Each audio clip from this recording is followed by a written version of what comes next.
I'm Gary DeMar. I'm the host of American Vision's Vantage Point, and this is the third part of my discussion with Dr. Gary North dealing with Wayne Grudem's new book, Politics According to the Bible.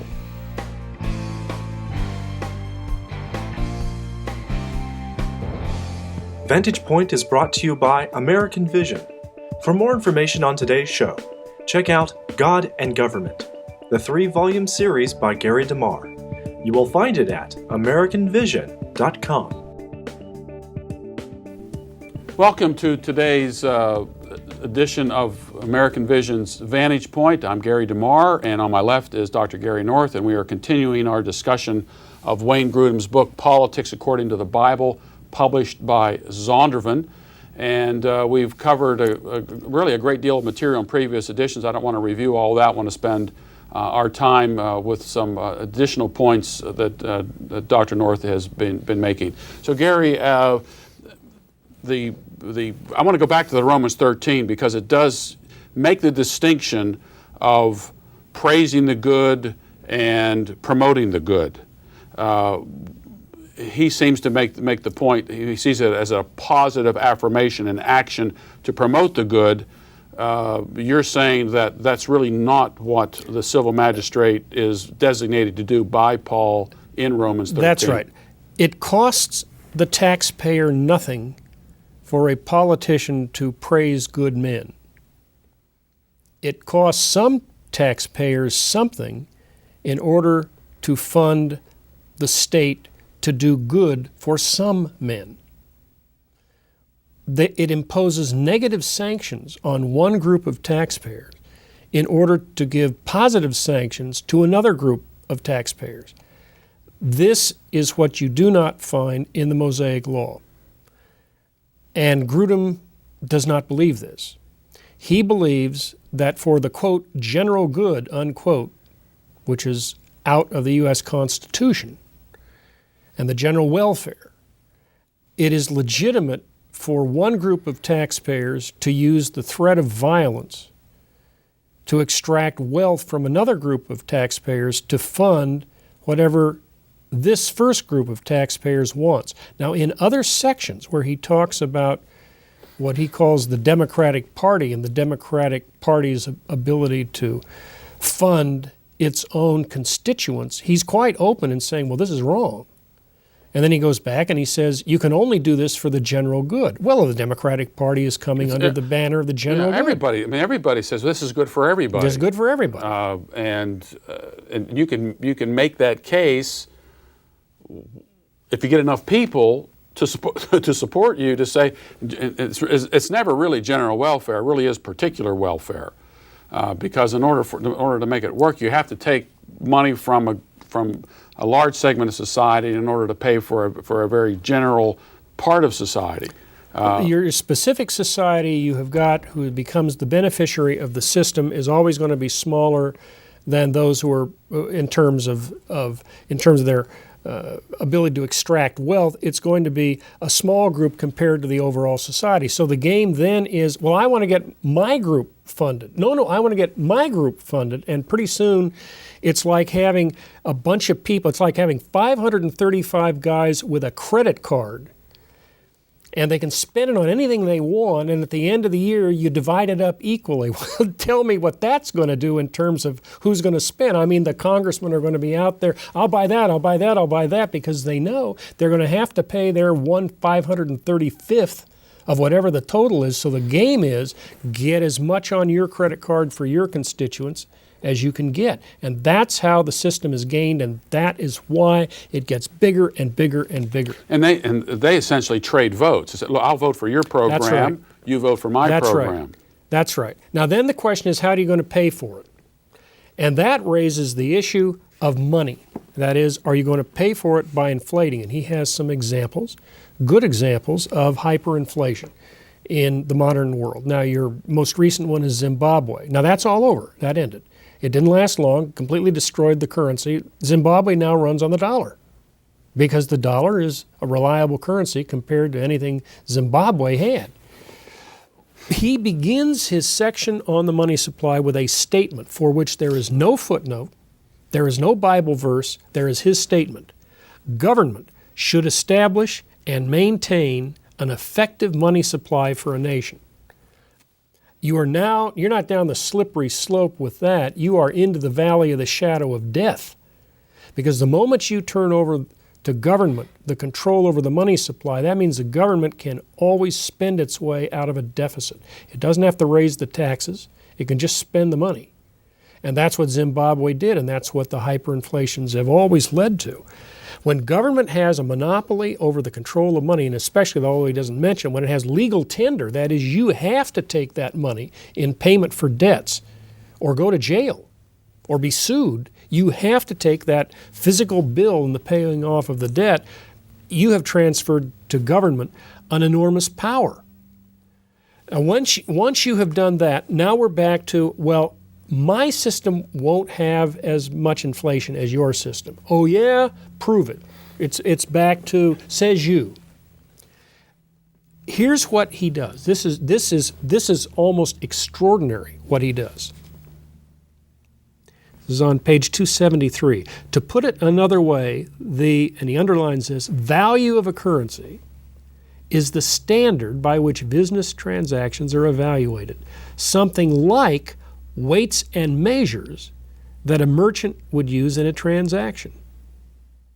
But if the value of a currency is constantly fluctuating, there's no dependable standard by which people can evaluate what they are buying and selling. Therefore, this verse in Proverbs is appropriate. Unequal weights and unequal measures are both alike an abomination to the Lord, Proverbs 20:10. To conclude, government should establish and maintain an effective money supply for a nation, and that means one in which the value of the currency is relatively stable over time. Now here's what's extraordinary. He comes actually to the right verse, and in fact it's an extension of a repeated law that's found in the Mosaic Law, and that is weights and measures. The government, the private citizen, no one is allowed to tamper with the weights and measures. You can't have two weights in a bag. You got to use the weight. It's for everybody. That's the rule. Now, what's the weight? Well, they know what the weight was in the Old Testament. It was a particular weight of either gold or silver. That was what served as money. And this has served as money from those days, and it served as money before the time of the Mosaic Law. People knew what a weight was of either gold or silver. Now, it wasn't in a coin. That wasn't invented until about the 7th or 6th century BC. But it was an ingot or a unit of weight, which you could have a fixed weight. You'd put your gold or your silver on the scale. It would balance out. They would know how much gold, if it was honest, was in that particular ingot or whatever it was. Under those conditions, then a person could spend it into circulation, and people had a predictable standard. They didn't have a predictable standard of price because prices change all the time. Prices go up, prices go down, increases supply, decreases supply. Prices are changing all the time. The issue was, how much does that thing weigh? And what's the percentage of gold in it? And if you know the percentage of gold in it, you know how much it weighs, then you can make a predictable transaction. So what he has done is to say we're going to abandon that system. We're going to do digits. And the government is going to do the digits, which really means the Federal Reserve is going to do the digits. And the Federal Reserve will give you more digits or fewer digits in terms of some statistical indicator in which there won't be any change of prices. And to that you answer, oh yeah? How much money? What was the price level in 1914 when the Federal Reserve's doors opened? Well, the money supply has been pumped up to such an extent that the dollar is worth about 4% in purchasing power of what it was in 1914. So the moment you turn over the system to the Federal Reserve System to do money in terms of digits instead of pieces of gold or silver that can be weighed, you destroy the value of the dollar. Down, down, down it goes. And this happens time and again. Now, the interesting thing about this, there is no history of governments really monitoring what they do with it. I mean, they're constantly increasing or decreasing the money supply. Constantly. He knows this. Sure, he knows this, and he knows what's happening. He talks about what has happened. The issue is the Bible really does tell you what to do, which is don't tamper with the weights. That's what it tells you what to do. So you turn it over to government, and what's the first thing government does? It tampers with the weights. And once you make it digital and you can't even check them, they've got you, because you can't weigh it against anything. There's nothing to weigh. You can't weigh digits. And one of the main reasons for this is the man's heart is fundamentally the problem. It is corrupt. It has the effect of dross in it, and so you have to force a government to comply with a system of weights. And so you say, this is your weight.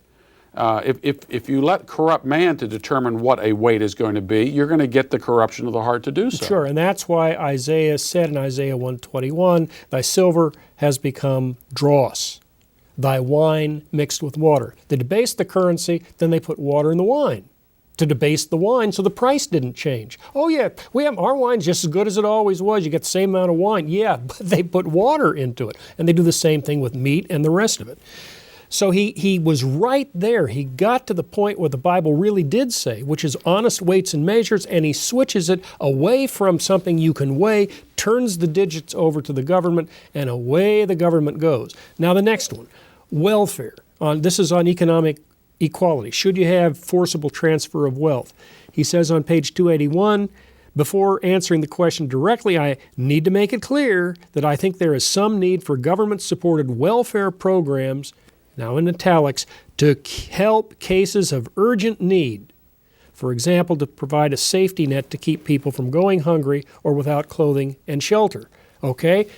You go down that road. Next step is bread and circuses. You're back to the Roman Empire, because there's no philosophical defense at that point against the expansion of the welfare state. You've already admitted what they want to admit. And they can say, well, we won't do too much now, and maybe they won't do too much now. Come back a generation later, come back 2 generations later. And when he dances around here, what about the public schools? Is that part of the public good?